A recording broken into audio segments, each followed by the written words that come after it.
Good afternoon, everyone, and welcome to the WCMICS Annual Forum, celebrating improvements across the region from the past year. I'm Michael Barton, WCMICS Quality and Performance Manager, and I'll be your guide to our first ever virtual forum. For anyone who hasn't downloaded the agenda yet, you can click in the link in the chat box in Zoom. But first, we'll have begin proceedings with an opening address from the WCMICS Chair and Peter Max CEO, Dr. Shelley Dolan.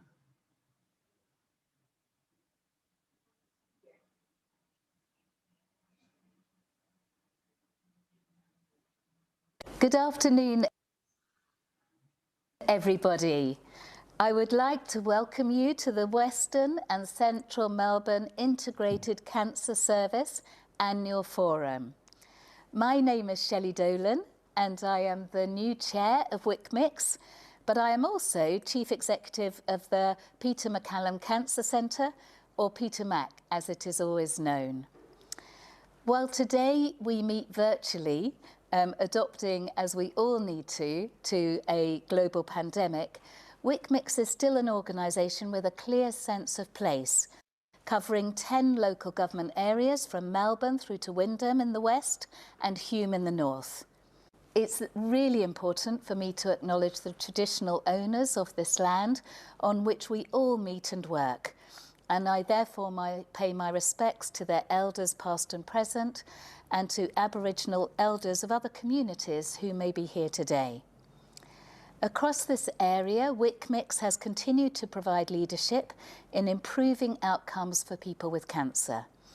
This is reflected in the WCMICS vision, to improve patient experiences and outcomes by connecting cancer care and always driving best practice. Of course, 2020 has not been an easy time to do this, has it? We know that in Victoria alone last year, there were nearly 36,000 new cases of cancer diagnosed and just over 11,000 people lost their lives. But in 2020, these statistics have been overlaid with a very significant additional challenge presented by a global pandemic. Data from the Australian Institute of Health and Welfare and other sources show us that during the first few months of the pandemic, and indeed during the second wave, people were frightened and stayed away from national screening centres, and indeed were not able to go to their primary care practitioners, and they stayed away from hospitals. So now, across the world, across Australia, and indeed here in Victoria, we face the prospect of a large number of people with cancer who will need our care and who potentially have had their care delayed or even their diagnosis delayed.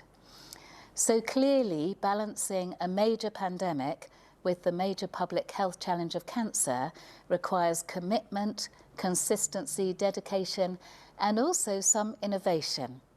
And for many of us, there are lots of lessons from the pandemic. Working together throughout our health service clusters and across our precincts, and with the support of organisations such as WCMICS, we have been able to collectively continue to deliver cancer care for Victorians. WCMICS has promoted local connectivity and thrown its support behind projects across all of its member organisations. In Victoria, we have seen the tremendous efforts of our healthcare professionals, and I'm sure, like me, you would want to say a massive thank you to all their dedication and expertise. But there is always more to be done.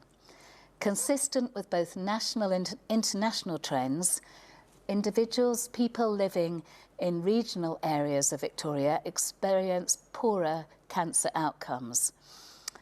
Therefore, we need to ensure that our role as WCMICS decreases the disparity of cancer care and increases access to the best cancer care across the whole of Victoria. That is why WCMICS has developed a clear response to the recently released Victorian Cancer Plan 2020 to 2024. This includes supporting regional cancer centres to deliver high-quality clinical care, but much closer to home, while getting behind the implementation of the really important optimal care pathways. So I commend this strategy to all of you. Moving into 2021, we will together strive for continued collaboration across the healthcare industry and the Victorian cancer care system. And I really look forward to working alongside all of you to achieve this. I want to give my sincere thanks to WCMICS Clinical Director, Professor Jeff Shear, Head of WCMICS, Kathy Quaid, and the whole team for their amazing work during what has been the most challenging year. I would also like to show my very deep appreciation to the outgoing chair of WCMICS, Professor Christine Kilpatrick AO, who is of course the Chief Executive of the Royal Melbourne Hospital. I hope that you enjoy today's annual forum, and I'm now going to hand over to Professor Shear. Thank you. Thank you, Shelley. WCMICS works in collaboration with our partner health services to improve patient experience and outcomes by connecting care and driving best practice. That's what we do. Our pursuit of this vision is not only supported by the work of our local program office team that you've just heard congratulated, and the annual WCMICS grants program, the work of which you will hear some of soon, but through active clinical, executive and consumer engagement. This year's annual report showcases but a small sample of such successful active engagement and partnerships across the region and beyond. WCMICS has supported our health services with service activity planning, data analysis, consumer co-design, and implementing service improvement activities. Harnessing the patient voice from the Victorian Cancer Patient Experience Survey, together with results from the Cancer Services Performance Indicators and multidisciplinary meeting quality framework audits, our people and institutions who need to know now have access to more information about the quality of cancer care and service delivery than they ever have before. Our focus for the year ahead will be informed by the newly released cancer plan that Shelley has just mentioned, and subsequent work planning with stakeholders in the form of consultations will help to drive that. We also anticipate an emphasis on post-COVID-19 surge planning, very important, and recovery from this pandemic, and working alongside our health services in a new normal clinical environment. So I give thanks to our health professionals, my colleagues, executives and consumers, and we look forward to working with you again in 2021.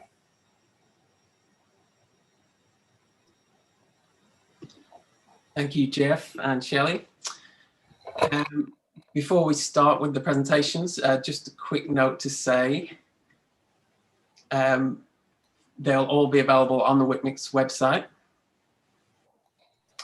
and on the YouTube channel shortly after the forum.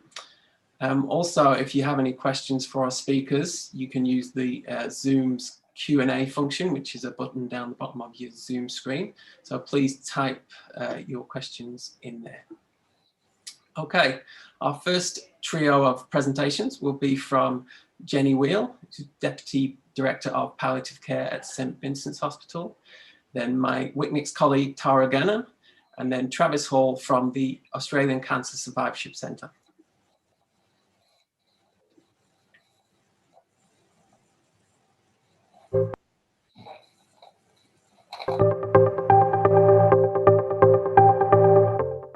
Hello, I'm Jennifer Wheel, and I'm here to talk today about our WCMICS funded project, Communication Skills Training for Cancer Medicine Registrars. And I'd like to acknowledge that I'm speaking on behalf of the project team. Why? So there are documented deficiencies in clinical communication, and that's something that's well recorded in the literature. We know that clinical communication skills are evidence-based, and again, we've got a robust literature, more than 20 years. We know that communication skills can be taught. So contrary perhaps to popular belief, these are not innate skills. These are things that can be taught, learned, and require practice. There's no attainment ceiling, and so we should all be practicing our clinical communication skills regularly to maintain them at the highest level possible. And we know that opportunities for this skills-based practice that we know is so essential is unfortunately limited. Not only isn't limited in terms of practice, but it's limited in terms of skill acquisition. And so what we wanted to do was bring clinical communication skills, which are evidence-based, to the workplace.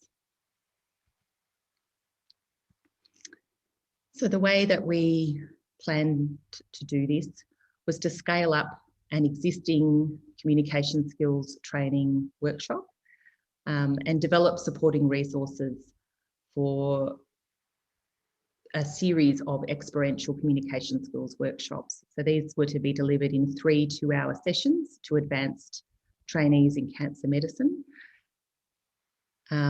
based, as I said, on an existing model that had been running at St Vincent's Hospital, but with resources and so forth to allow experienced facilitators to be able to take the package and run it at other centres. Obviously, this was going to involve not only the development of the resources and supporting material, but we were going to need to develop a faculty who had experience in communication skills training. And we'd also need the support of the organisation and need to develop resources to ensure that. This project was focusing on St Vincent's, Royal Melbourne and the VCCC. However, what we're really hoping for is proof of concept that this can be developed and run successfully in other WCMICS centres. How? Well, first of all, the how and the impact of our project needs some discussion about COVID. COVID has certainly impacted our project, and that impact has been significant because our project officer was actually redeployed for a period, so we had to pause the project. The other important impact is that our gold standard of communication skills training is a face-to-face model, and that requires an actor to be in a room with a small group, including the facilitators and the participants. So obviously, not only are we not able to take doctors off the floor during a pandemic and take time out of their clinical work while the pandemic was at its height, but even now, because of social restrictions, running face-to-face workshops needs to be put on hold. Our plan, however, is to ensure that by the calendar year end, that we have finished developing the resources, and I'll talk more to what the resources look like, that we've developed our faculty of experienced facilitators who are familiar with the resources and ready to facilitate and roll out this training program. We'll have another meeting of our advisory group to ensure that they endorse the resources and the faculty development, and also that they have a series of recommendations that we compile to ensure organisational support. And what we're hoping is that in 2021 that we'll be able to actually run the workshops. We know that the workshops are effective, and we know that they are appreciated and useful learning for trainees from previous evaluations of the pilot program at St Vincent's. However, as part of this project, we'd really like to give the resources a trial run. So we're really hopeful that by mid-2021 that we'll be able to do that. And we haven't wanted to proceed with a virtual teaching model because we know that face-to-face workshops are the gold standard, and so we're keen to maintain the gold standard for this project work. Now, a little bit more about the resources. So the resources are going to involve some PowerPoints to give the theory and the skills. We've developed some short skills-based videos to support the teaching based around a haematology case, which we follow from sort of beginning to end. And I'll show you an example of that. There are posters around the room to remind trainees when they're doing their experiential learning of the skills that we've taught them. There'll be a detailed facilitator guide so that this is really a straightforward process for an experienced communication skills facilitator to run this program.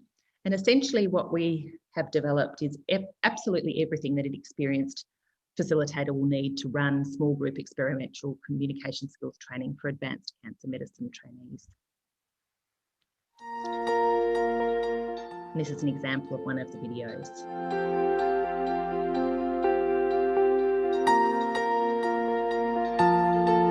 So this is one of the frameworks that we will teach them for breaking bad news or having a conversation.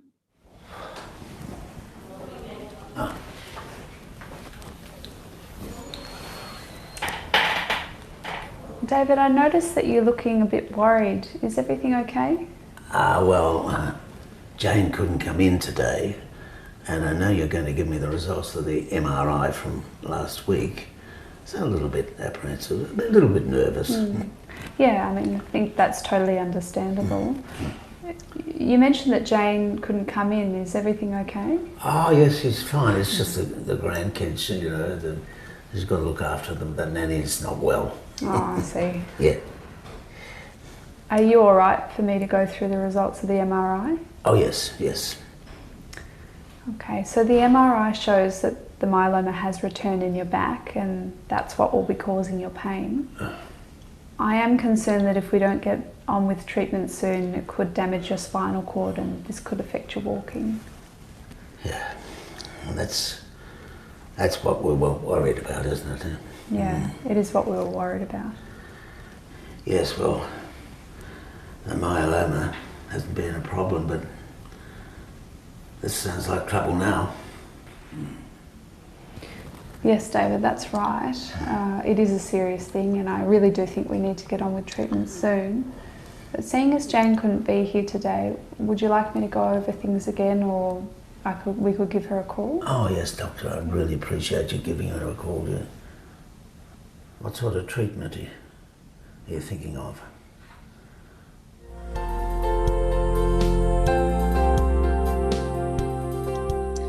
So you can see there that they're a really valuable teaching resource, allowing skill spotting and really showing the trainees how the skills relate to the conversations that they have really on a daily basis. And we have a series of these 5 videos that support the PowerPoints and the theory. So the key message is that how you communicate matters. So the process of communication matters. And this is a quote from Buckman that really illustrates this need. We will never meet everyone's expectations, but the skill and effort we put into our clinical communication does make an indelible impression on our patients, their families, and their friends. And before I finish, I just want to acknowledge all those that have been involved, the health services, our executive sponsor, our fabulous project manager, Fiona Israel, and our advisory group for their support. Thank you again, and I look forward to taking any questions.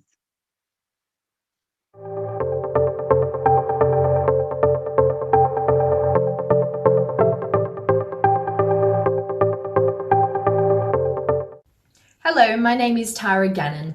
Today I'll be talking about a WCMICS-led project which established Victoria's first support group for all people affected by head and neck cancer. I'd like to start with a quote from one of our support group members. "I'm sure we have all had those moments, days, weeks, when it's too much. It's too hard and overwhelming to find the way forward. Those moments when we crave our old life, our easy life, but it's gone, it's not coming back." So to me, this quote encapsulates the clear need for this vulnerable patient cohort to access specific peer support from others affected by head and neck cancer. So to provide more context about the initiation of this project, as you may be aware, the Victorian Integrated Cancer Services are tasked with assisting health services to implement the Optimal Care Pathways, or OCPs for short. So our baseline data gathering activities included clinician engagement, patient focus groups, a literature review, appraisal of online information, and an electronic medical record audit. And through these activities, the following was identified. Head and neck cancer affects more than 400 people each year across WCMICS health services. Clinicians reported that newly diagnosed patients always inquire about a support group, and at times an informal process was used to connect patients. Patients themselves reported that peer support would be beneficial, and the literature reported many benefits of participating in a support group, and these included improved psychological well-being, reduced anxiety and depression, improved quality of life, and improved coping and mental adjustment. But more specifically for head and neck cancer patients, there are many quality of life aspects reported highlighting a need for specific head and neck cancer support groups. And these aspects included body image changes, swallowing or eating difficulties, speech or communication difficulties, pain, fatigue, and reduced appetite. So despite these known benefits, an online search revealed the absence of a Victorian-based support group available for all people affected by head and neck cancer, and this is unlike many other Australian states and territories. This then informed a rapid approach co-designed process of solution design for the head and neck cancer tumour stream.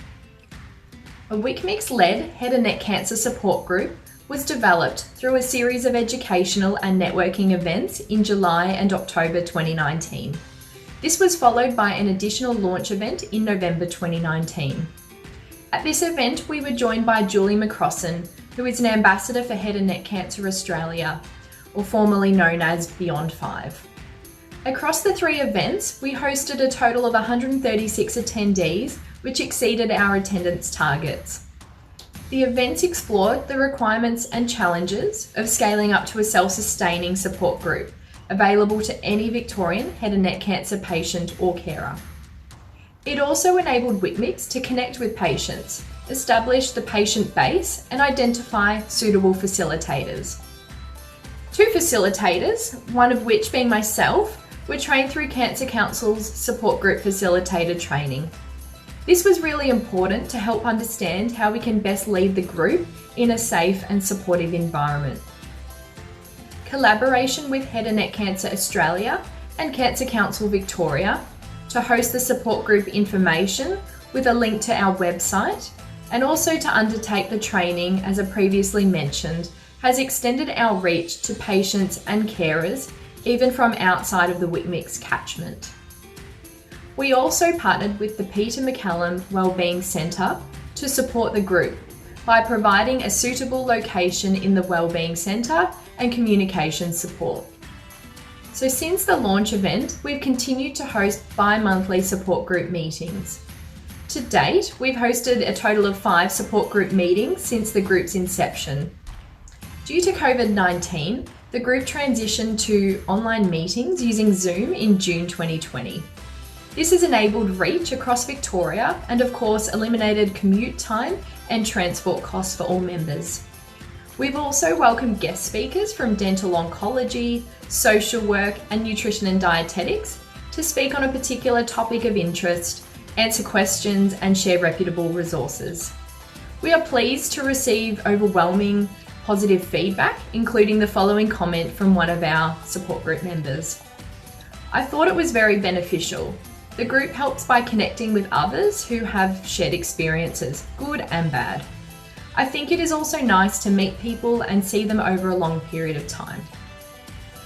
This has filled a gap in the availability of peer support to head and neck cancer patients and their carers with unique supportive care needs. Thank you for listening.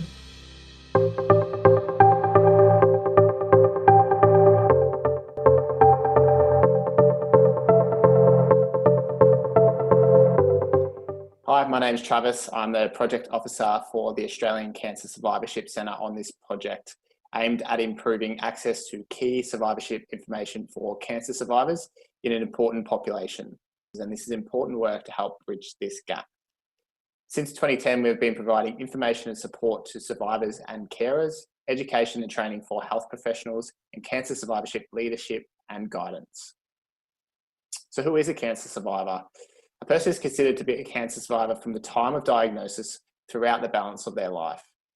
Currently, there is over 1 billion Australians living with or beyond their cancer diagnosis, with this number likely to climb with an ageing population.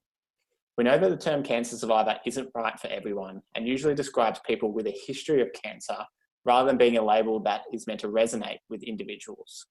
This is particularly important within the non-English speaking population, as the meaning and interpretation of the word survivor can be different, and most did not identify with the word survivor. Survivorship care provides a focus on health and well-being of a person living with and beyond cancer in the time after active treatment. Australia is a multicultural nation with high levels of immigration from a number of different countries. In Victoria, nearly 50% of the population is born overseas or has one parent born overseas, and a quarter spoke a language other than English at home. We know the WCMICS region is one of the most diverse regions in all of Victoria, and whilst we celebrate diversity, individuals from cold backgrounds have additional challenges that may be encountered compared to the general population, which can impact their health and well-being. Cold cancer survivors have significant and unique challenges in cancer survivorship. This disparity in health outcomes and inferior quality of life can come down to a number of factors such as health literacy, access and utilisation of health information, and disengagement with health services due to a lack of available health information that is in their native language and culturally appropriate. Remember that cold cancer patients may not identify with the word survivor and therefore may not seek information tailored towards cancer survivorship. This has been shown to have a negative impact on health outcomes, psychological distress levels, and overall quality of life. Survivors and other carers, and others such as carers and family members, are often unprepared for the post-treatment phase with information requirements for key information such as the long-term effect of treatment and health promotion techniques, among other topics.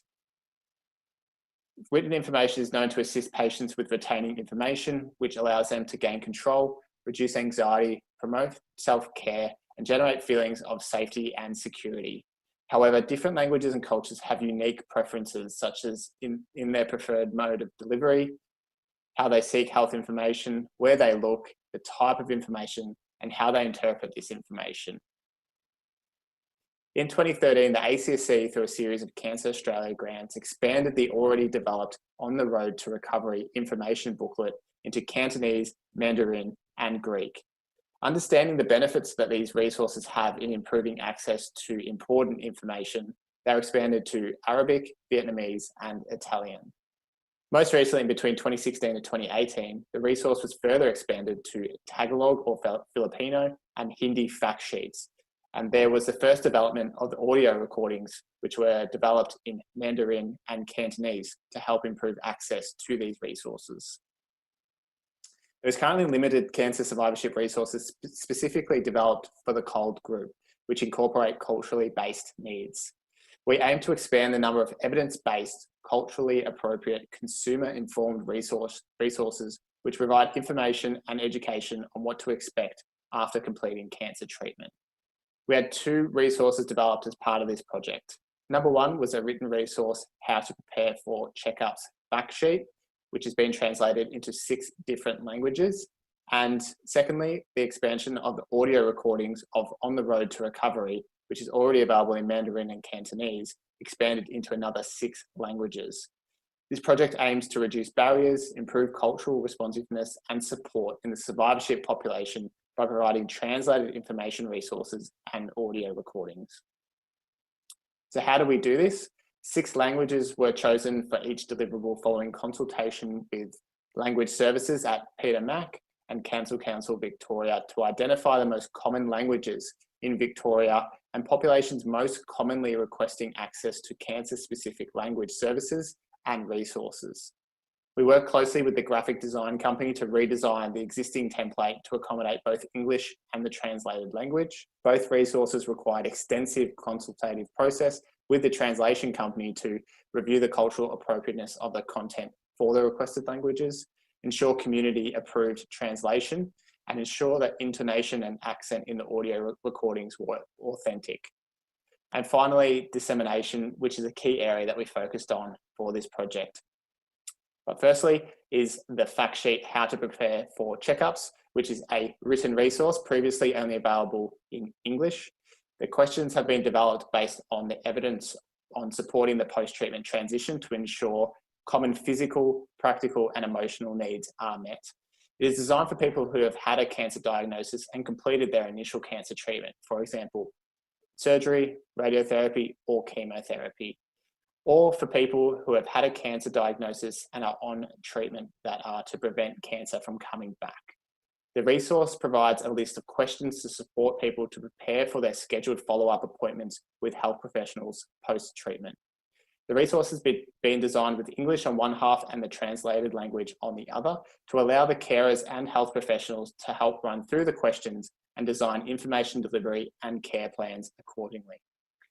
This resource will now be available in Vietnamese, Italian, Greek, Arabic, Simple Chinese, and Traditional Chinese. Next, we have the audio translation of On the Road to Recovery, now available in 6 new languages, expanding on the already available Mandarin and Cantonese versions and complementing the suite of booklets and fact sheets currently available in written form. The audio content is a key part of culturally inclusive resource development, as different cultures and languages will have different levels of health literacy and information delivery preferences. The content has a focus on what to expect after cancer treatment, things you need to do to improve your health and stay well after treatment, and where to go to for help if needed. This information was developed with and for people from cold communities. Having a complete set of both the audio and booklet in both English and the translated forms will allow carers and family to help guide individuals through the content. This audio content will now be available in Vietnamese, Tagalog or Filipino, Italian, Arabic, Greek, and Hindi. We've undertaken a social media campaign to let community-based services and cancer services throughout Victoria know about the resources ahead of their planned release. To help this, we have requested a number of short promotional paragraphs from the translator in each of the translated languages to help increase our promotional reach into these communities, as some may not read English at all or be more likely to share links or posts in their given languages. Both these resources are available through the 2 links on the screen at the moment and will be available for download in both print out friendly and online document versions. All of the new and existing resources will be available through this link. This is a brief video that we put together that illustrates our key messages.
Feel free to contact us via email if there's any further questions. Take a look through our website for other information and resources.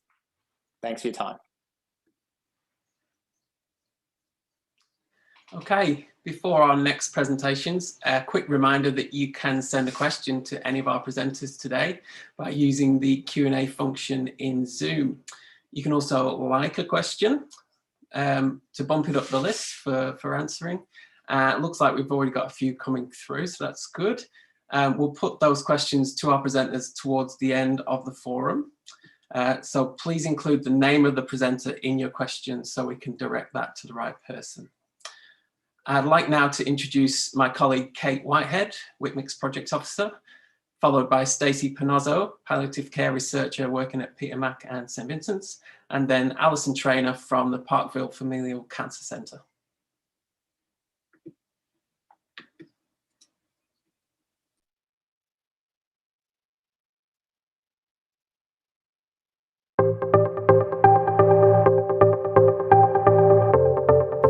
Hi there, I'm Kate and I work as a project officer with WCMICS.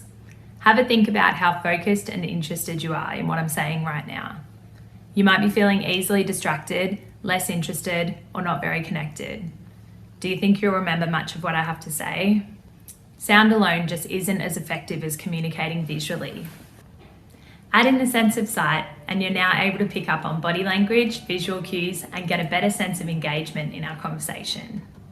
This year, the COVID-19 pandemic has restricted our ability to safely interact face-to-face, but luckily, telehealth has come to the rescue, allowing the delivery of vital healthcare to continue. The use of phone calls seems to be the preferred option over video calls. Back in March, WCMICS conducted a clinician survey, and it was clearly voiced that the unfamiliarity of video calls was a barrier to its use. It's understandable. Video call is a new thing, could be a bit intimidating and seem like more effort and more complicated than a phone call. But a video offers so much more. Being able to read body language and engage visually is so important to effectively communicate, both on the giving and the receiving end. Our survey also recognised clinicians were feeling unclear about which of their patients would be suitable for telehealth consultations.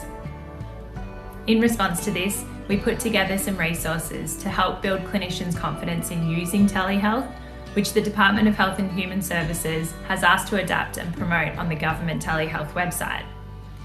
Using advice from the European Society of Medical Oncology and feedback from healthcare professionals, we developed a criteria to assist clinicians in choosing the most appropriate form of consultation for their cancer patients during the COVID-19 restrictions. It highlights the importance of protecting patients against unnecessary exposure, especially those most vulnerable, without compromising their care. Secondly, we put together a run sheet with tips and reminders for conducting a video consultation from start to finish to help ensure both the clinician and the patient can take away a consistent and positive experience. Thirdly, we developed a telehealth fact sheet for consumers. We wanted to promote the use of video consultations by giving people some insight into the benefits and offering reassurance for how easy it can be. There was already many different resources around, some very technical, some not at all. We wanted to combine everything to cover an explanation of why telehealth is being used, instructions for before and during the appointment, as well as answers to commonly asked questions. Our consumer group kindly gave valuable feedback to shape this resource, and while consulting with our health services, it came to our attention that there wasn't a lot available in languages other than English. We have now had the pamphlet translated into Arabic, Italian, Greek, Chinese, and Vietnamese to cover 3/4 of the patient population who receive care by WCMICS partnered health services. These resources are available for download on our website and have been promoted by the Telehealth Victoria Community of Practice. The clinician survey I spoke about before also recognised that hardware and connectivity was limiting compliance with video telehealth. To further investigate, we ran a capability audit across 8 partnered health services, which showed a wide variety of results. Some had telehealth set up prior to COVID, while others have acted very quickly in setting up the service, as it was either non-existent or not widely used. To target this, the focus of our annual funding program has been narrowed specifically to telehealth improvement projects. 7 partnered health services applied for funding, totalling almost $400,000, to act quickly in improving their telehealth service for cancer patients by January next year, with plans for long-term sustainability. We found that numerous health services were restricted by thin client computers, which are not capable of facilitating video calls. Instead, they were relying on laptops, which were being shared around and a bit of a difficult process.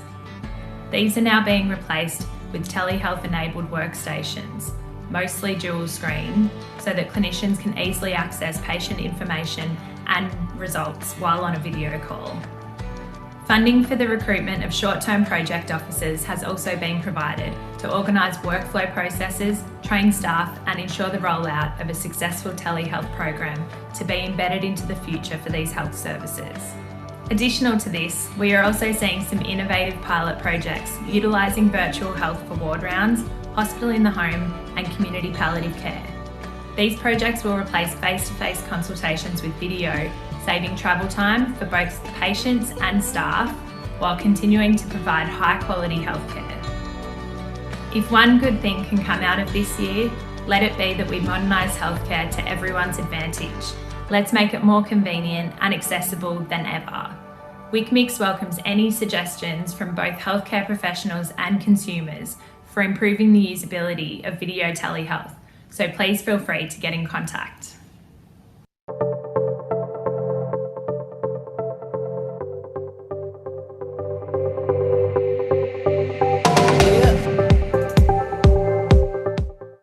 Hi, I'm Stacey Pinozzo and I'm a research fellow with the Palliative Nexus group based at the Peter MacCallum Cancer Centre. And I'll be sharing some outcomes from an exploratory project funded by WCMICS. We've sought to understand the frequency and reasons that people with advanced cancer use the emergency department in their final months of life and to identify some recommendations for improving care for advanced cancer patients. So just by way of background, we know that emergency departments regularly provide care for patients with advanced cancer. And patients will tend to present with complications of their disease or treatment, and they may have existing symptoms that are worsening and have a need for additional support. But the emergency department is frequently regarded by both patients and other healthcare providers as a bit of a safety net. When other parts of the health system prove unresponsive, the ED is seen as a safety net that gets a patient into the hospital system. What we do know is that high rates of ED visits made near the end of life is seen as an indicator of poor quality care for patients with cancer. Although some patients may have urgent, unplanned medical issues that result in an unavoidable ED presentation, there are other visits to ED that may be avoided. Both patients and ED health professionals strongly advocate for a coordinated and creative alternative to ED presentations for advanced cancer patients in order to improve the patient's experience and to make better use of healthcare resources as well. Early involvement of palliative care and the proactive involvement of community-based or home-based palliative care has been found to reduce the use of ED for patients with cancer in the last months of their life. Having palliative care involved improves the symptom control for the patient, provides support for the caregiver and family, and decreases the number of unplanned hospital admissions for the patient. And even though we know this, many people with cancer nearing the end of life are not always referred to palliative care. And for some of those who do receive community palliative care in the home, unplanned hospitalisations via ED continue to occur. For this project, we wanted to understand how much advanced cancer patients are actually visiting ED in their final 6 months of life and the reasons why they're presenting. We also wanted to develop recommendations for future responses to improving pathways for care for these patients. And there were 4 hospitals involved. 2 of these hospitals share an ED, and so we're analysing data from 3 major emergency departments. For people who we identified with advanced cancer across the 2012 to 2018 timeframe, there were 2,615 advanced cancer patients who died in the hospitals that were involved in this project. And altogether, these advanced cancer patients made 4,800 plus ED visits in their final 6 months of life across the 6-year period from 2012 to 2018. We took a closer look at the 2,615 advanced cancer patients and focused on their ED visits and hospital admissions in their final 6 months of life. And we found that The most common reasons for ED presentations, and it's important to note that in the data set or the database that we access, there was only ever one recorded reason for each patient. So although we could look at medical records and find that there were a number of different reasons recorded, actually in the data set there's only one. What we did find was that half of the patients presented to ED between 8 and 4 p.m, which is a time where other healthcare services like your general practitioner would also be available. There was a little under 20% who accessed it during the 12 a.m. to 8 a.m. Night shift of the ED.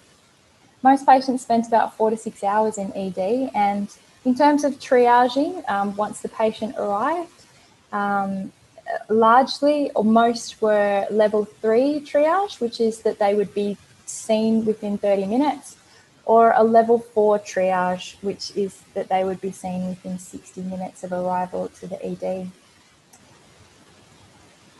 Now, whether the advanced cancer patients use the ED a lot or not at all, we found that about 85% of patients received a palliative care approach, or a palliative approach to care, sorry. What we did find was that the timing of engagement with palliative care was later for those with a lower ED use. They engaged with palliative care about 15 to 20 days before death, compared to high ED user patients who engaged with palliative care 26 to 39 days before their death. This suggests that high ED use patients were identified as having higher needs and were linked to palliative care a lot earlier. The place of death for patients who used ED in their final 6 months of life, 58% died in a palliative care bed and 42% died in a usual hospital ward, whether that was an oncology or general ward.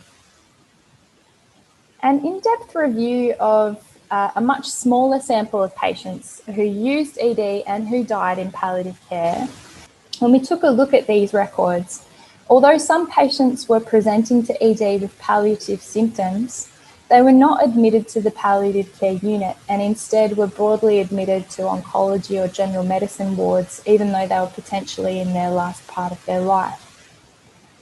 All the sampled patients were offered community palliative care during their last months of life. However, only 60% of patients actually accepted this and had that community palliative care involvement 2 to 4 months prior to death.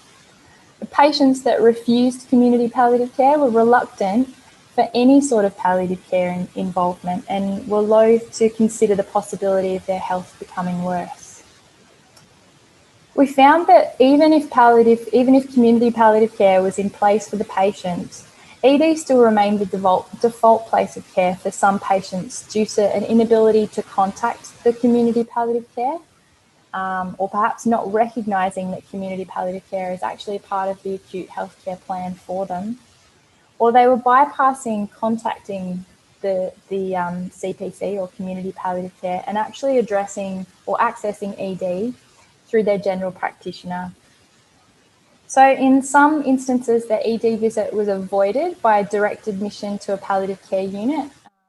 Now, with all of this data that we gathered, both the large data sets and quantitative data, and then the smaller sample of in-depth review and qualitative data, the top 5 recommendations that were identified, there may be potential to reduce the number of emergency presentations for advanced cancer patients with further investigation, such as a prospective study where we follow the advanced cancer patients who have multiple ED presentations at the end of life, and we get a further understanding of the key needs faced by these high ED user patients.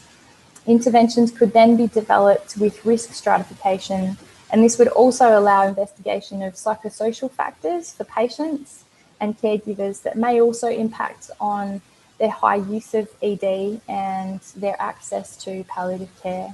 Another recommendation is improving care for advanced cancer patients definitely requires a unique collaboration between clinicians from oncology, palliative care, and the emergency medicine.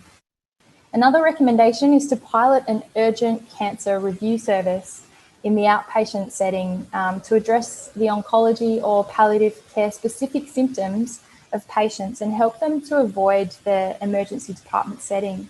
And this pilot in the outpatient setting could be undertaken to assess the impact on addressing patient care needs, ideal staffing requirements, and financial implications. The fourth recommendation was to actually embed palliative care services within the existing infrastructure of oncology outpatient setting and developing a palliative care communications intervention so that advanced cancer patients actually receive palliative care help at different time points to address issues relating to understanding and acceptance of their diagnosis, their prognosis, and also their specific patient care plan.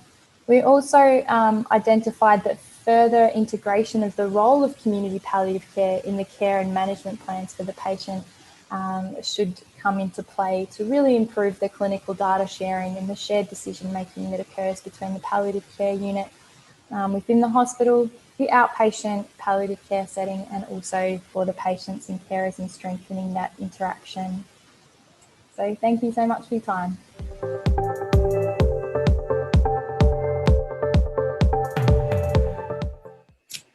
Hello.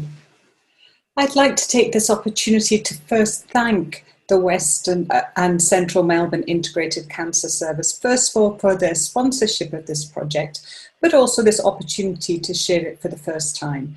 This is very much still a work in progress. My Risk Here is really an initiative that started from the Familial Cancer Clinic. This clinic has about 20 years experience in identifying women with a high risk of breast and ovarian cancer, offering them testing and identifying in particular women who carry BRCA1 and BRCA2 mutations. The initial test is often done in an individual who unfortunately has already developed cancer, but we know that our main role is in then cascade testing that mutation, so offering that mutation to other relatives and identifying women young who are well, because by supporting them in undertaking risk mitigation strategies, we know that we can significantly reduce the chances of them either developing or sadly dying of breast and ovarian cancer.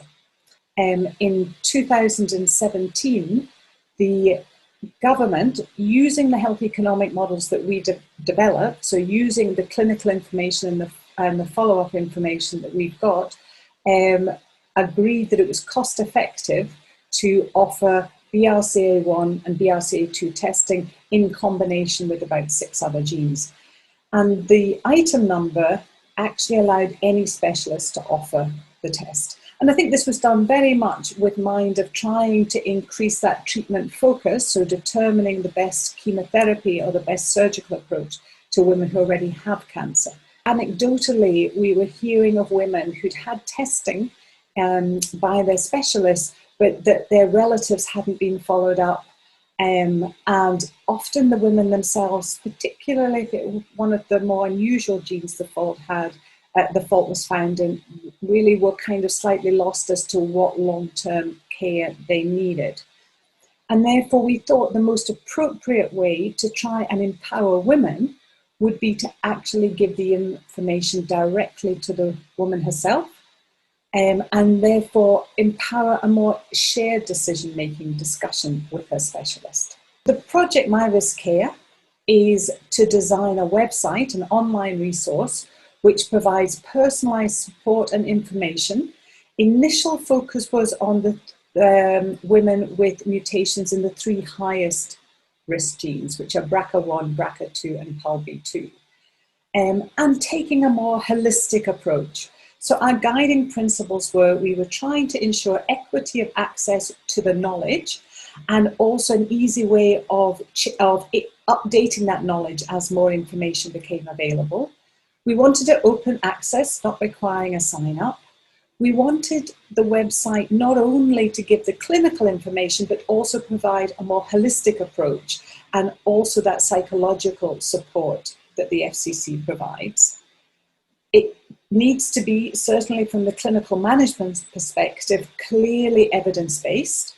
And in Australia, we're fortunate to have the national guidelines arranged through the New South Wales Cancer Council EVQ website. And this is a website which has the nationally agreed guidelines for management of women with familial cancer risk. We also felt it was very important, because of this concept of the risk spanning the whole life, that women needed to get different bits of information at an age-appropriate time, and also dependent on what their actual risk was, which was dependent on their genetic mutation. We felt that the website should not start trying to reinvent the wheel, and therefore we wanted it to link out with many of the excellent resources that are available. After around 4 to 5 months of planning discussion, we identified 8 domains. Obviously, there's a very clear clinical management guidelines for breast cancer risk and ovarian cancer risk and other cancer risk. Many of these genes also have a lower risk for other cancers as well, which don't tend to have quite as much information associated with them. We wanted psychosocial support, family communication, and grief support. Many of these women go through a terrible sense of loss of their future when they identify as having one of these mutations. And in addition, because of the familial nature, they often have suffered many loss of close relatives as well from breast and ovarian cancer. We also wanted a space where we could then add research studies so that women could then click and see what might be appropriate for them. So having got these 8 domains, I'll just go into particularly the psychosocial ones specifically. We have information based on decision-making about bilateral prophylactic mastectomy. It does feed out into photographs should the woman want to look at that level of detail, but it also discusses possible problems associated with it, the likelihood of having to have surgery because of cosmetic issues further down the line, and also bilateral subpinguoophorectomy, having your ovaries and fallopian tubes removed often at around the age of 40, puts these women into a premature menopause. And therefore, a lot of the information was around preparing for premature menopause. There's also women struggle a lot with body image post surgery and how this impacts on their relationships. Many of the women we have in our clinic are 18 when they find they have a mutation, and therefore they often, especially if they've lost a mother, consider prophylactic mastectomy at a very young age. And the question is how this then impacts and how to help them soothe the relationship issues that may arise with that when they feel that they want to tell their partner that they carry a mutation. So it's all about setting realistic expectations and trying to support the woman build up resilience to the issues that may occur in her life. We also link out to information about grief, whether death or whether a grief of what women often perceive as loss of a normal life. And we also lead into support structures and how women might want to access these. The reproductive and fertility modules are interesting. We get a lot of questions from particularly general physicians about contraception. Can young women go on to hormone oral contraceptives? What other options are there?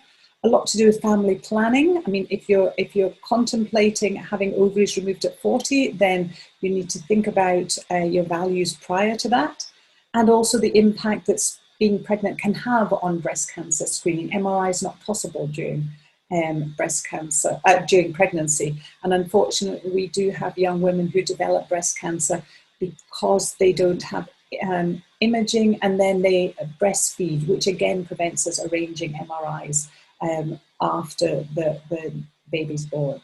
So all of these items are just highlighted so that the woman knows what conversation she may wish to have with her physician.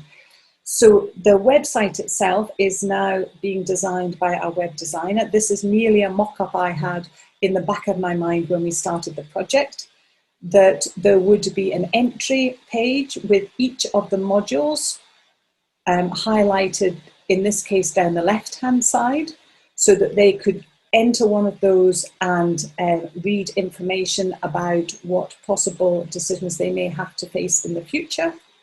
And along the bottom, all the clinical guidelines are based on 5 yearly intervals.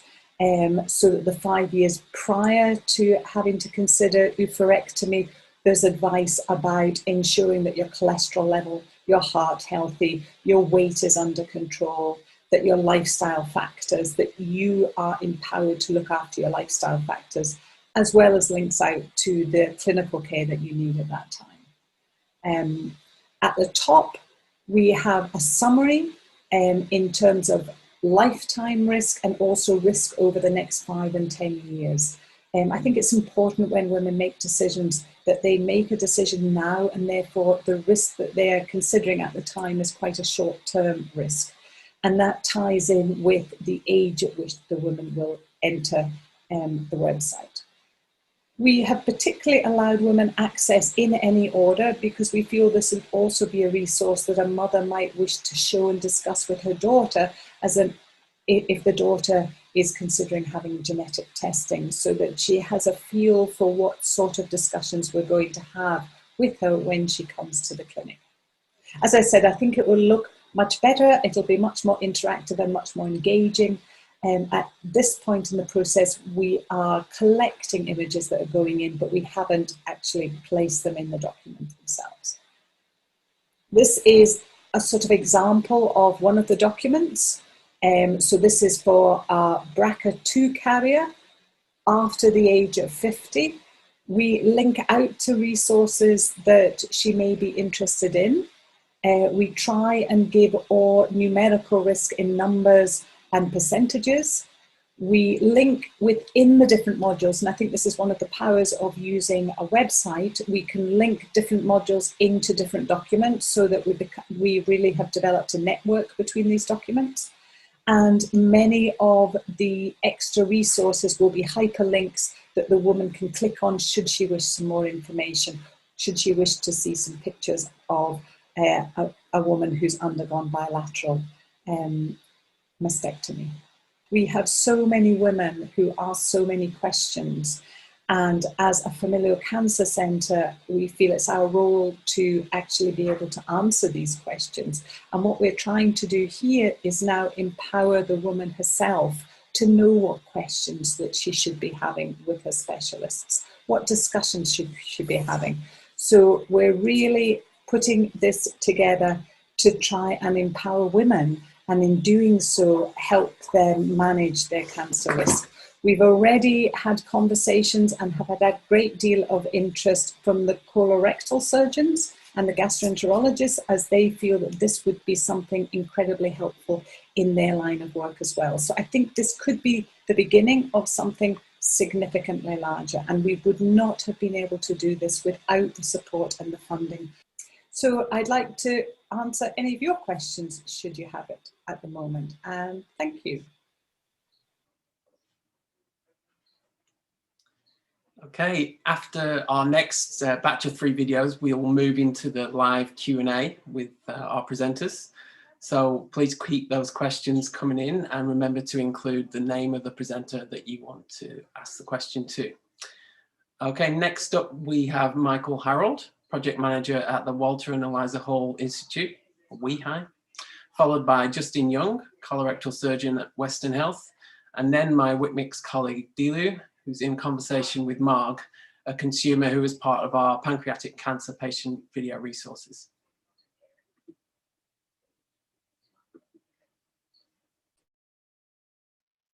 Hi, my name is Michael Harold and I work with Professor Peter Gibbs at the Walter and Eliza Hall Institute of Medical Research, or WCMICS. During this talk, I will introduce you to the Care Plan project and how it can benefit patients and health services. Firstly, I'll give you an overview of the Care Plan project, focusing on the reasons we initiated the project and the benefits for patients and GPs. In the second half of my talk, I'll give you a brief overview of how we achieved a successful outcome in delivering these benefits, with a few bumps along the way. So comprehensive patient clinical data related to diagnosis, staging, treatment and follow-up is currently collected for every patient with colorectal cancer at Western Health.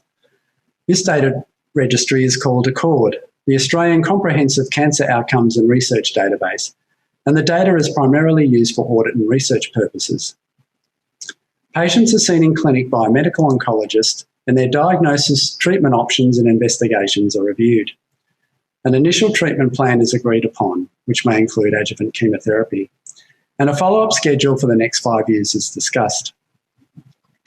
Patients presenting to the clinic are often quite distressed, and the large amount of information that is presented to them is difficult to retain.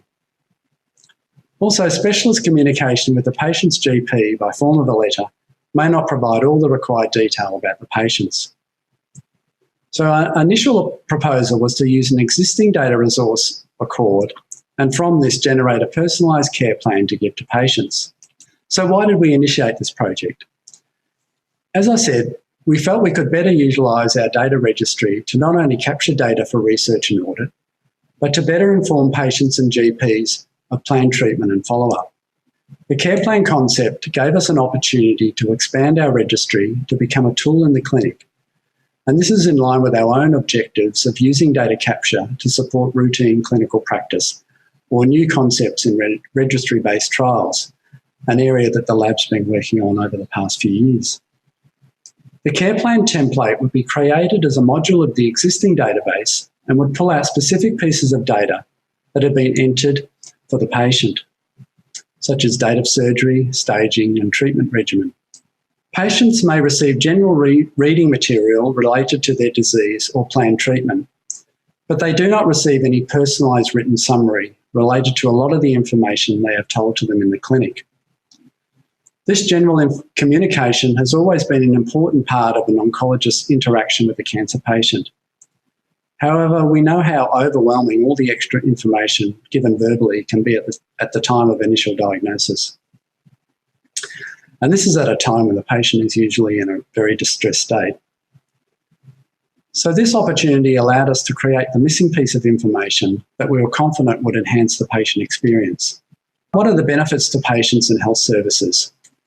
The patient aimed to be able to provide patients with a documented summary of what has been told to them in the clinic that would improve communication with patients that they can refer back to over time. We felt that a personalised care plan would be more meaningful to the patient than just the general reading material and more likely to be of value in the future. Patients would benefit by having their personalised treatment and actual follow-up schedule within a relatively simple one-page summary document that a patient could take away and more likely refer back to over time.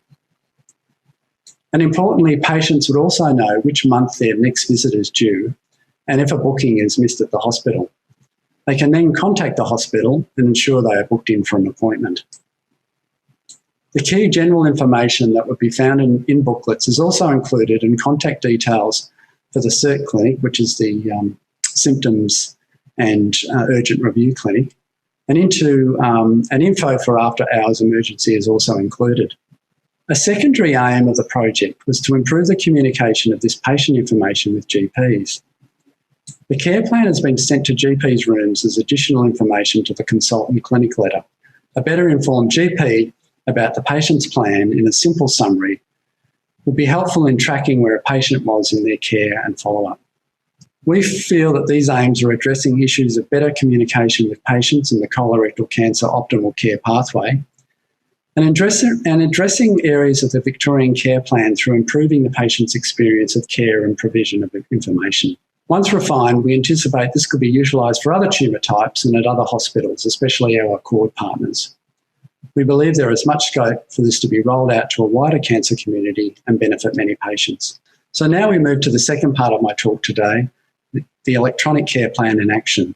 So once we realised that Accord wasn't going to be a feasible option, we turned to the RedCap solution to deliver the care plan.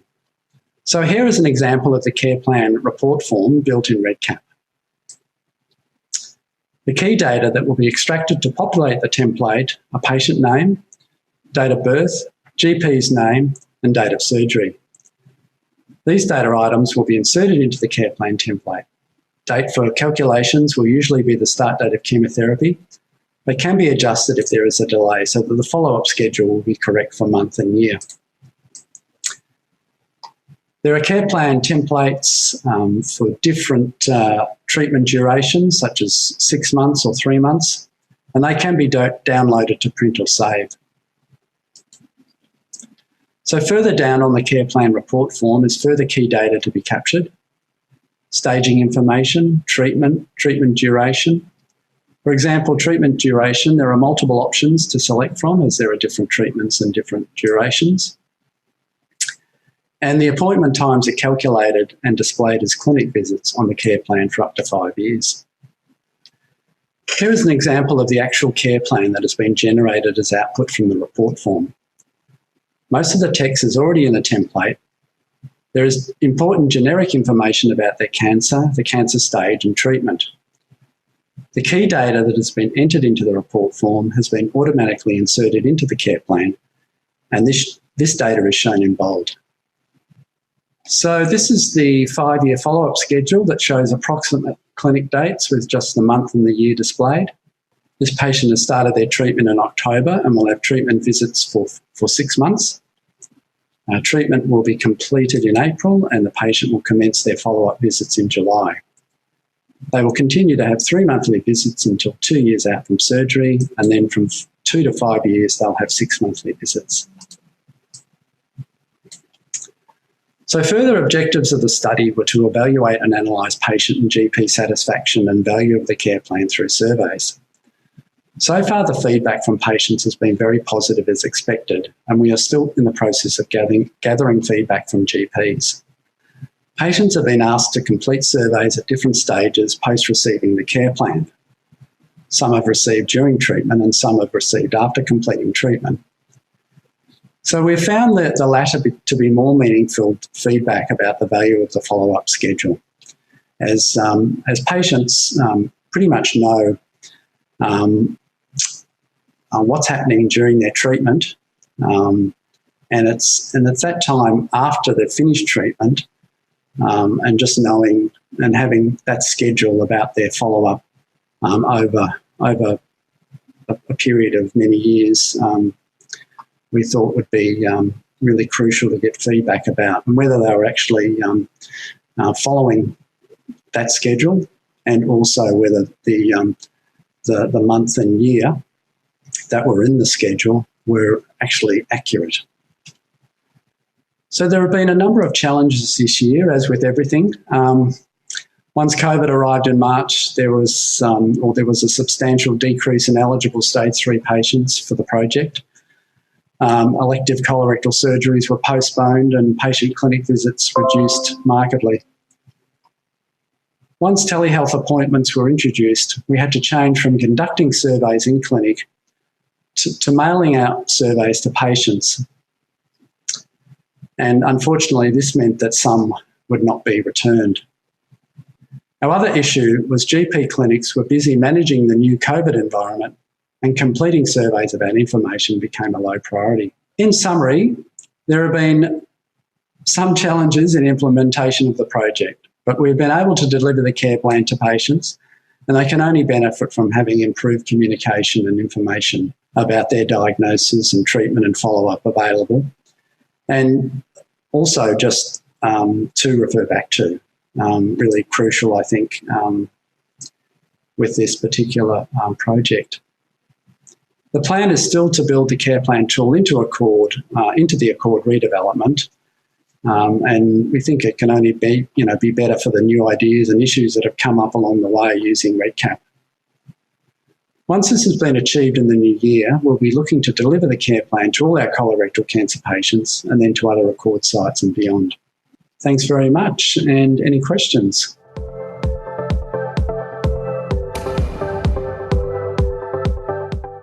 Hello there, my name is Justin Young. I'm a consultant colorectal surgeon at Western Health, as well as the head of Department of Surgery, Western Precinct, University of Melbourne. Pro Include is the patient-reported outcomes in colorectal cancer patients from culturally and linguistically diverse backgrounds.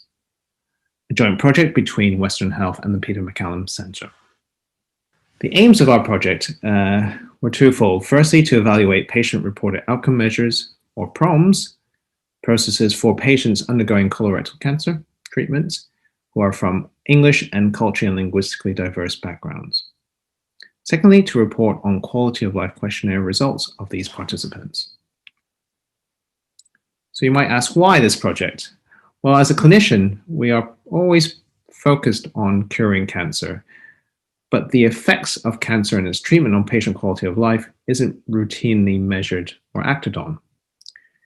PROMs are an essential component of informed healthcare delivery, and it can be hard to deliver in practice for reasons including a lack of translated tools for the culled population, which in our cohort can be up to a third, the lack of research into cultural appropriateness, feasibility, and acceptability,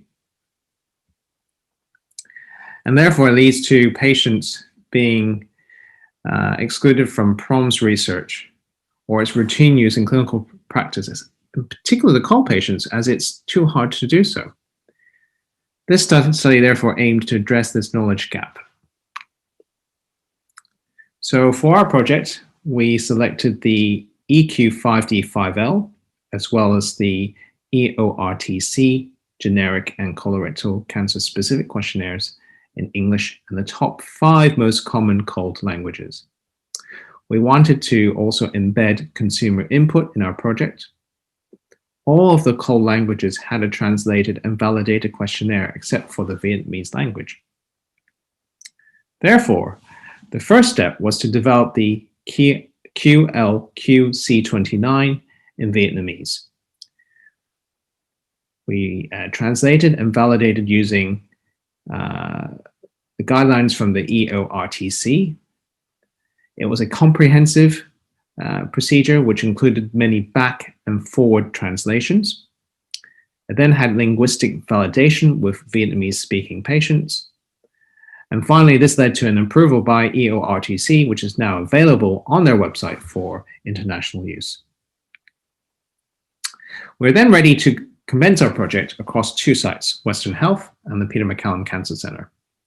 Patients were identified during their multidisciplinary meetings when they had their colorectal cancer management discussed, and were recruited after their initial surgical consultation. We administered the PROMs at the following time points: at baseline or just prior to surgery, their first post-op review after discharge from surgery, usually 2 to 4 weeks, then 3 months, and finally at 6 months post-operatively.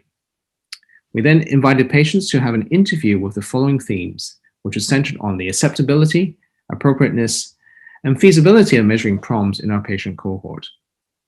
We also asked patients on their views, including question content and frequency of surveys, their thoughts on ease of completion, how they felt the format of the questionnaire should be done, whether paper or electronic, methodology of questionnaire administration, as well as support required in able to do this for all patients. We started recruitment in October 2019, but unfortunately due to COVID, we paused in March 2020. We were able to recommence in July 2020 following a COVID-safe change in protocol, which removed face-to-face exposure. We're planning to complete the data collection in December of this year, and we'll be able to then evaluate and offer final results shortly after. Look at recruitment. Initially, we identified 128 patients from our MDM who fulfilled our inclusion criteria as demonstrated in this green circle. Up to now, 39 patients were recruited, 36 English speaking and 4 culled. There were many reasons for non-recruitment. Some were patient-centered, for example, they weren't interested or just too overwhelmed. Some were due to other factors, such as patients being treated elsewhere, both privately or in another center. And there was also other reasons as well. We then had a further 5 English-speaking patients who withdrew, leaving a total of 35 patients. This diagram illustrates where we are with all our patients with respect to their PROMs completion.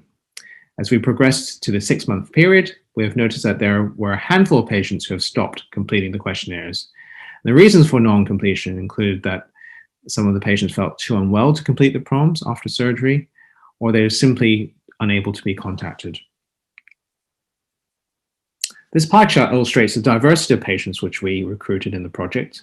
Many patients were born in non-English speaking countries and yet completed their PROMs in English. And in fact, only 4 patients completed a translated PROMs. I wanted to use this diagram to highlight some issues to consider when we talk about CALD patients. The level of language competency is a sliding scale rather than a black and white yes or no. Oral competency doesn't mean written competency. When an interpreter is needed, how is this defined? What does this actually mean? And who determines what level of competency is sufficient? Is it the patient? Is it the family? Is it the clinician? I guess we probably need to consider that patient self-identification is the best measure that we have currently. We also wanted to explain why CALD recruitment has been lower than expected compared to previous years. Our 2020 patient cohort had lower percentage of patients born overseas and needing an interpreter compared to the previous 3 years. We don't really know how COVID's impacted on our patients presenting. And certainly some language do not have translated PROMs tools available, and patients have presented from other backgrounds as well. Our project then morphed into stage 2 when we realized that CALD enrollment was lower than anticipated. So following an ethics amendment, we contacted past CALD patients who had previous colorectal cancer surgery. We then asked them to complete a translated questionnaire, then interview them with an interpreter to gather their feedback on their thoughts of PROMs and their appropriateness, feasibility, and acceptability in clinical practice. To summarize our findings to date, the definition of CALD is complex, as we know, with no agreed simple meaning. Interpreter needs in hospital data systems is not often correct, and literacy is rarely recorded. CALD patients are not declining more than English-speaking patients, interestingly enough. Early results show that support for PROMs are both present by CALD and English-speaking patients. The timing of the first PROMs questionnaire seems important in relation to the reduction of anxiety and willingness for the patient to take part. And patient self-identification of CALD remains best indicator. So what are the next steps? The interviews need to be completed for both English and CALD patients. We need to evaluate the implementation process in different hospital settings in order to promote PROMs use in the future. And finally, we hope to report our PROMs results shortly. Moving forwards, using our experience from ProInclude, we've been working with Western Health and a startup company over the last year to develop a new electronic PROMs platform, which we will be trialing in colorectal cancer patients. A great secondary project, which we'll like to carry out, would be to evaluate the use of electronic PROMs in both English and CALD colorectal cancer patients, and how we can apply its use in other cancer streams. So what's been the impact of our project? Well, for sure, we've done a translation of EORTC PROMs questionnaire into Vietnamese, which can now be used internationally. Our projects helped with the development and trialing of a electronic PROMs platform in colorectal cancer patients at Western Health. And we would have gained a greater understanding of PROMs use with CALD patients. If you'd like any further information or would like to discuss future projects, please do not hesitate to contact me or Sally, our project officer. Thank you so much for your time, and I look forward to your questions.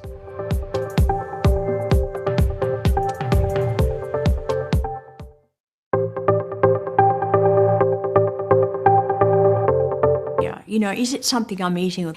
And so I found PanCare, which was a pancreatic cancer support group, and rang up and went to a meeting. My husband and I went to a support day for patients, and I found that was brilliant because they had...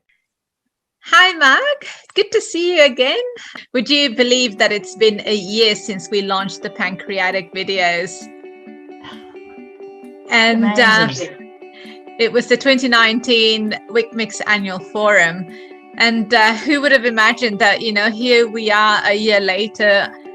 And look, it's, survival. It's 12 more months I've had. Amazing. So Mark, I just also wanted to let you know that since the launch of the videos last year, I proceeded to liaise with PanCare and Unicorn Foundation to have them host the videos so that all the patients with pancreatic cancer and their carers could have access to them. So Mark, today I wanted to talk about yourself. I'm worked in education, welfare, government, and I'm a marriage and funeral celebrant as well. Plus the fact that 6 years ago, after being a widow for 30 years, I remarried again and am now settling on the far south coast of New South Wales and loving it, enjoying life. So you and your husband and all the clinicians and the other patients involved in producing these videos attended the launch last year. How do you feel knowing that you're part of something bigger? Very proud, naturally. I think the big thing is that, I feel that I've been able to help in achieving something. It's been something that's been missing, and it's really great to feel that I've had part of it. And when I was there at the launch, I sat back and it was just a dream coming true, and also the opportunity to meet up with some of the other participants in the videos and making contact with them, and that personal contact, terrific. It was good. It was a fabulous day. Mark, when were you first diagnosed with pancreatic cancer? February 2018 was when the final diagnosis was made, after about 9 months of just about every conceivable test you could have. The reason we developed these videos is because during the preliminary work in pancreatic cancer, we found that video resources for patients with pancreatic cancers, especially for nutrition, exercise, and psychology, were hardly available, especially online. So how do you think that these videos that we developed together may help patients? I found personally being able to listen to other people's experiences, how they manage their symptoms, and that was really invaluable, because initially you feel alone. You don't know whether the symptoms you're having are pancreatic cancer or if it's something else. And being able to look at these videos and hear, from the professionals, to hear from the other people who've got it, was really good. And it's also valuable because I could access that material. You could access that material in your own time. Now, there wasn't much around when I was doing it, and that's why I think these videos now will be so helpful, because people, when they need the information, are going to be able to access it. What made you decide to be involved in producing these videos? Well, I'd started off volunteering for a consultative committee, and while on the committee, I sort of voiced my opinion very strongly that I didn't think that there was enough information available for pancreatic cancer sufferers. And I just felt that newly diagnosed patients needed some reassurance that they weren't alone. And when I was asked would I like to be involved in this, I just jumped at the opportunity, because I felt it was, putting into practice what I felt very strongly about. And did you have fun making the videos? Oh, look, overall it was a really fun day, and it was just such a new experience. I'd never been involved in anything like that. And also I didn't realise how much time and action it took to make a 10-minute video. So that was really an eye-opener. But it also had a much greater significance for me, because 2 days earlier, I'd received the news that my tumour markers had risen again, and that I was to resume chemo. Now, I'd gone for nearly 3 months, and I'd grown hair, and I was so proud of it. And here I was faced with it, and it made me realise that there would be, you know, while it was fun doing, and I really had a tremendous lot of fun doing these videos, it was something that was really important, because I knew from my own experience that there were going to be other people who were going to be facing the same things and needing some reassurance, a resource to look to. This is going to be a really, really valuable resource for people who need it. So thank you, Delu. Thank you.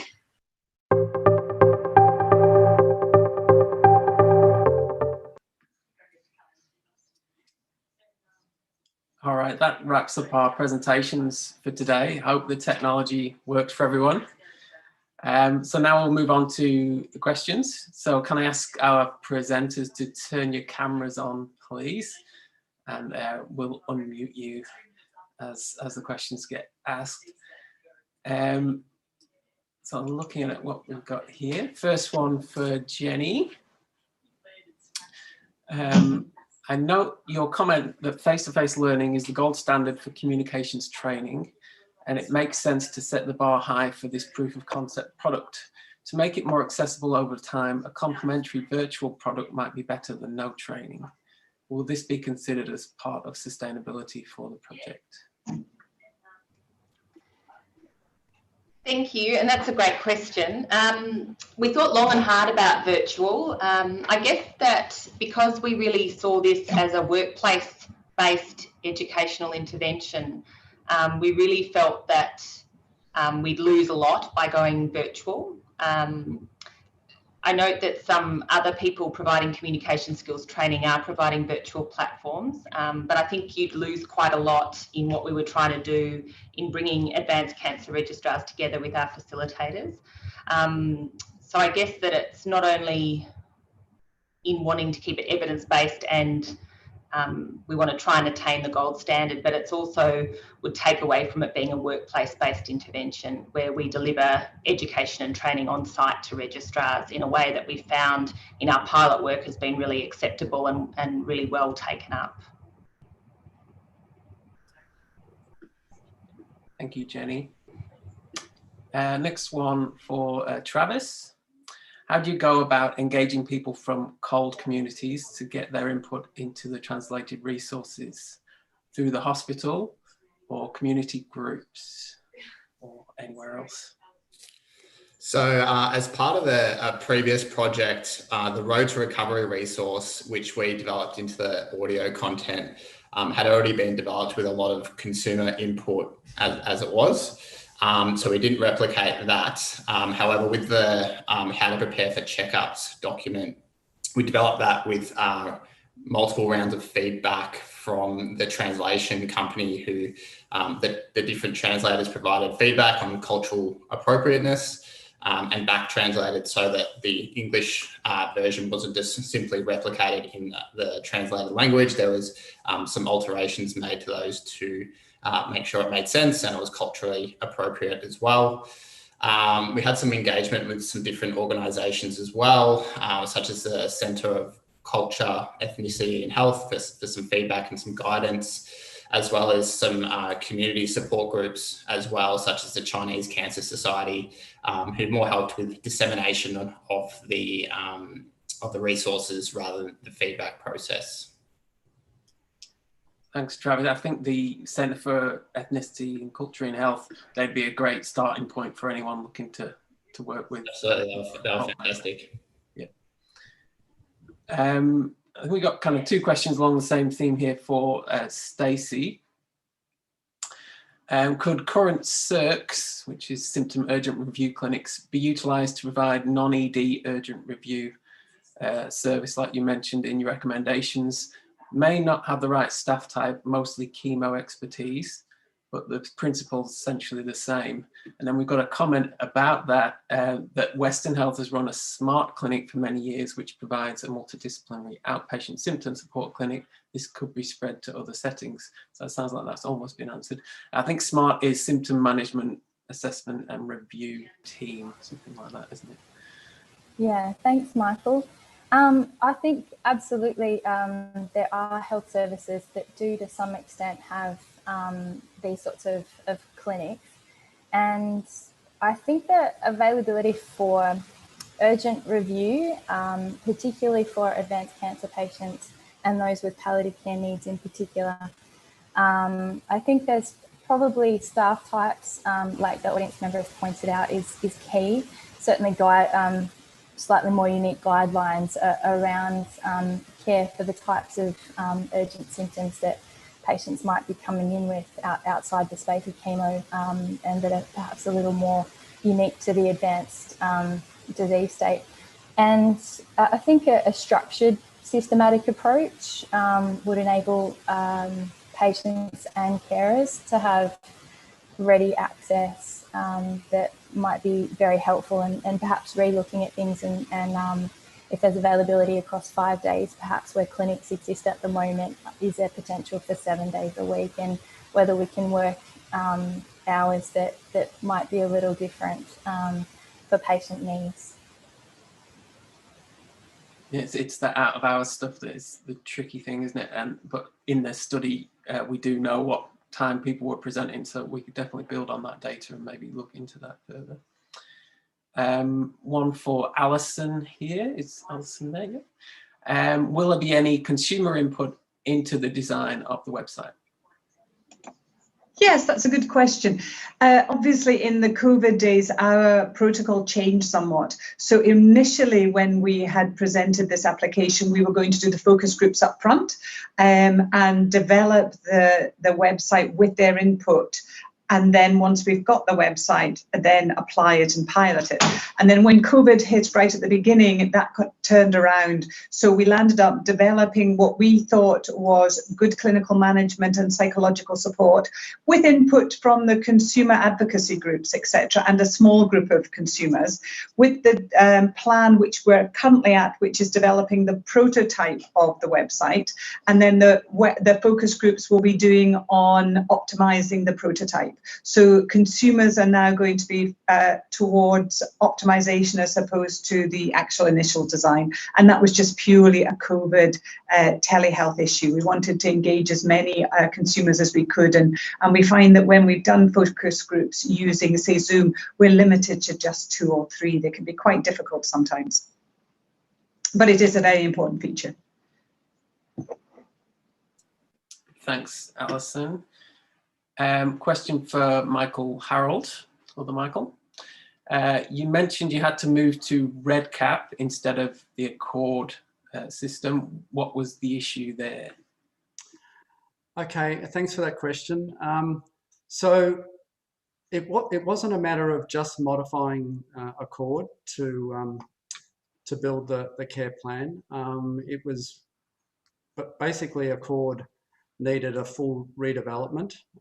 So we did have some early meetings with BioGrid, our software developer partner, and we realised fairly early on that it was going to be a major project in itself, and that so to enable us to deliver the care plan, we really need to come up with an alternative option, and we also use REDCap for some of our trials and registries, and so yeah, we went to that option, and it's proved to be a terrific alternative tool. So it's worked really quite well, and I think I'm not sure if people are familiar with it, but it's terrific in not only being able to build a database, but also build surveys in as well. So of course that was an important part of the project to deliver surveys. So yes, it's and I guess the other thing is that, and I think I did mention it in the presentation, that just being able to, because it's a feasibility study, just being able to iron out a lot of the issues and bugs along the way. When we do eventually redevelop Accord and include the care plan in the redevelopment, that we'll have sorted out a lot of those things along the way already. So yeah, REDCap allows you to kind of make changes pretty easily, and it's all yes, friendly. So yes, exactly. I would recommend going to your REDCap nominated person at your health service if you looking to start up a new database or something. It's free, and yeah, it's a very powerful tool. One for Justin here. It's a shame to hear that patients felt too unwell to complete the PROMs. Would one of the benefits of the PROMs be to identify and help manage symptoms and issues in real time, or is PROMs data only used retrospectively in an aggregated way? Thanks, Michael. Fantastic question. I think we're still not sure what absolute values or thresholds actually mean for individual patients, but looking at trends with time is very important. And that's where the EPROMs, where we're piloting with Western Health, what we're trying to do, we actually have a dashboard available to clinicians to actually review those results. And the aim is to get those patients to do an electronic PROMs just prior to their clinic appointment. And then the clinician then can talk about this is how things are tracking. So that's a really long-term goal, but yeah, very exciting stuff. Can I just add to and say that the rate of non-completion of the PROMs was actually very, very low. Thanks, Ali. Yeah. We've had great completion and remaining through to the end time points of the study too. Yeah, thank you. That's great, thank you. Thanks, Sally. One for Kate. What do you think the split between telehealth and face-to-face will be in the post-COVID world? Sorry. Thank you. Yeah, that's a good question. So as we've been seeing restrictions lifting, most of the health services are finding that video telehealth is kind of dropping off a little bit and face-to-face is ramping up again. They're mostly, no one really wants to lose the gains that they've made during this time. So they're expecting and kind of aiming towards a 20 to 25% through video and the rest face-to-face. But yeah, there is quite a lot of enthusiasm to make sure that it continues on. Thanks. And I guess who knows what the next pandemic will be. At least we know we can do it in the future. One for Tara. Will WCMICS continue to facilitate the head and neck support group, or will this be passed on to the peer facilitators once they can take that on? Thanks, Michael. Yes, so WCMICS will continue to support the group moving forward, but through the process of establishing the group, we've actually been really lucky to find enthusiastic leaders to take on the group moving forward. The great thing is they're just as passionate as I am about peer support for people affected by head and neck cancer, but also our partnerships will help with the group sustainability. I do still see support going forward on an ongoing basis, particularly for when the group resumes face-to-face sessions at some point in the future, which is obviously yet to be determined for 2021. Thanks, Tara. One more for Jenny, or kind of two more here combined. How big do you think the target group for the training is? Do you think more experienced staff could also benefit from the training, not just registrars? Will you need more faculty members to meet demand? And then a sub-question to that is the training for nursing staff as well? So the target group for this training was really only the advanced cancer medicine registrars, and the rationale for that was that it's workplace-based training, and that this is a group that we've previously provided this model of training to in a pilot. I think we all need communication skills training. I think we all need access to opportunities to experientially practice and learn our skills in a safe environment. And I absolutely think more experienced clinicians need further opportunities for skill acquisition, but we also need it for maintenance. The literature is actually quite clear that there is no ceiling of achievement and that we should all be having communication skills training. And absolutely nursing staff should be having communication skills training, though that wasn't within the scope of this particular project. It's something that I have worked on and would love to work on in the future. I've also been involved in trying to run communication skills workshops for more experienced doctors, and we've had a lot of challenges recruiting to those. Everybody thinks it's a great idea for everybody else to do it, but to actually get them to set aside the time and put themselves into the position of a learner has been quite confronting and would be a fabulous project for another time. In terms of the numbers of our target group, we did some scoping across the Peter Mac, Royal Melbourne and St Vincent sites, and have enough facilitators to be able to train cancer medicine registrars in the current faculty that we've developed. And part of the sustainability of the project has been coming up with pathways and practices to develop more of a faculty. There are lots of people who are interested in communication skills training. It's just been that we haven't had the opportunities that the WCMICS funding has given us to actually put it into practice with organisational support and resourcing. Thank you. Thanks, Jenny. A couple here for Dilu. So a comment from Shannon. So good to see Marg. She looks so well. Wonderful catch-up video, Dilu. So that's a nice comment. And the question is, have you had any feedback on the videos from patients or clinicians who've used them?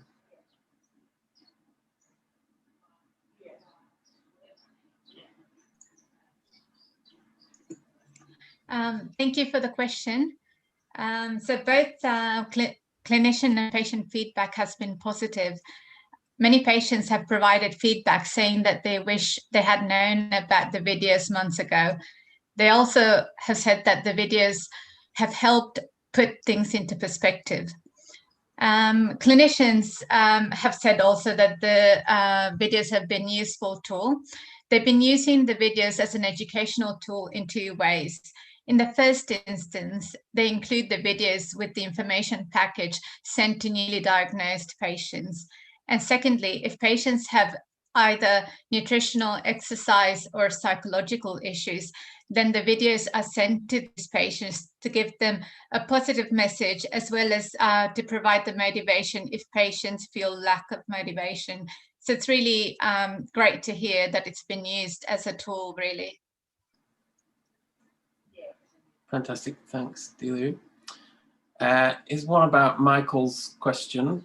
Michael's presentation, I'm not sure he'll know the answer. So how does Michael's care plan work align with the My Cancer Diagnosis Explained work? So I'll help you out there, Michael. Right. So that's a piece of work that is a statewide kind of OCP work, a bit of work that is a resource for patients that's an individualised diagnosis information sheet that WCMICS worked on with the other ICS, and that is available for colorectal cancer. So the difference there is that that really focuses on diagnosis, whereas the WeHi Michael's project is about post-surgical chemo treatment planning and that kind of information at that point. So the My Cancer Diagnosis Explained tool did build in a bit of that at the start. We did look at putting in the treatment plan as well, but we found that that was just too much information at one point in time. So this the current project kind of fills in that gap after the diagnosis information and into that treatment and follow-up phase. So I hope I've answered that okay, Michael. Give me a nod. Good. Okay, I think that's all our questions answered. Thank you so much to all our presenters. I know it's very daunting to see yourself on camera and listen to your own voice and all that. So a huge thank you for the videos and coming to our Q&A session as well. So now I'll hand over to Kath Quaid, WCMICS manager, for a few closing remarks.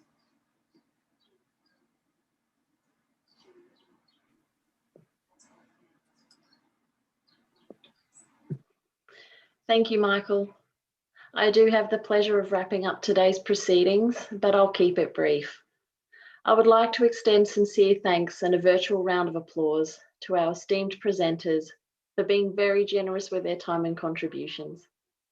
Many thanks to the WCMICS team, to our consumers and clinical colleagues, and to all of our audience members joining us here today. Just to note that all presentations and full Q&A will be available on the WCMICS website and our YouTube channel. Finally, the WCMICS annual report is now available via the WCMICS website, and there's a link posted in the chat so you can check it out. It's been quite the year, and it's fair to say that we're all very much looking forward to the year ahead and continuing to work with you all. Have a great afternoon, and here's to 2021. So thank you.